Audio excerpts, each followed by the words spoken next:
ফলের রাজা আম দিয়ে আজকে আমি আম পান্না বানাতে চলেছি বাড়িতেই। দেখুন, সবচেয়ে প্রথমে কাঁচা আমগুলোকে আমি পুড়ে ফেলেছি। এইভাবে পুড়লে পরে একদম নরম সফট হয়ে যায়। তারপর এটাকে বাকলগুলো অনায়াসে সব বাকল ছুলে নিতে পারা যায়। দেখুন, তারপরে আমি এটাকে বিচিগুলোকে সব ফেলে দিলাম। মা ঠাকুমারা আগের দিনে পুড়ে বানাতেন, তো পুড়ে বানালে বেশি টেস্ট হয়, সেন্টও থেকে যায়। তারপরে স্ম্যাশ করে একটা মিক্সচার গ্রাইন্ডার জারের মধ্যে দিলাম কালো লবণ, বিট লবণ আর গোলমরিচ দিলাম, ধনে পাতা আর পুদিনা পাতা দিয়ে অল্প চিনি দিলাম স্বাদ মতন, আর অল্প জল দিয়ে মিক্সচার গ্রাইন্ডারে মিক্স করলাম। দেখুন, আমাদের ঘন ঘন আম পান্না একদম রেডি হয়ে গেল।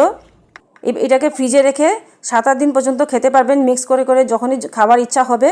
তারপরে 2টা গ্লাসের মধ্যে চিল ওয়াটার দিলাম আর বরফ দিয়ে আম পান্না মিক্স করে নিলাম। যখনই খেতে ইচ্ছা করবে তখনই বানিয়ে খেতে পারবেন বাড়িতেই। দেখুন, যদি ভালো লেগে থাকে আমার এই রেসিপিটা, অবশ্যই লাইক করবেন আর সাবস্ক্রাইব অবশ্যই করবেন বন্ধুরা।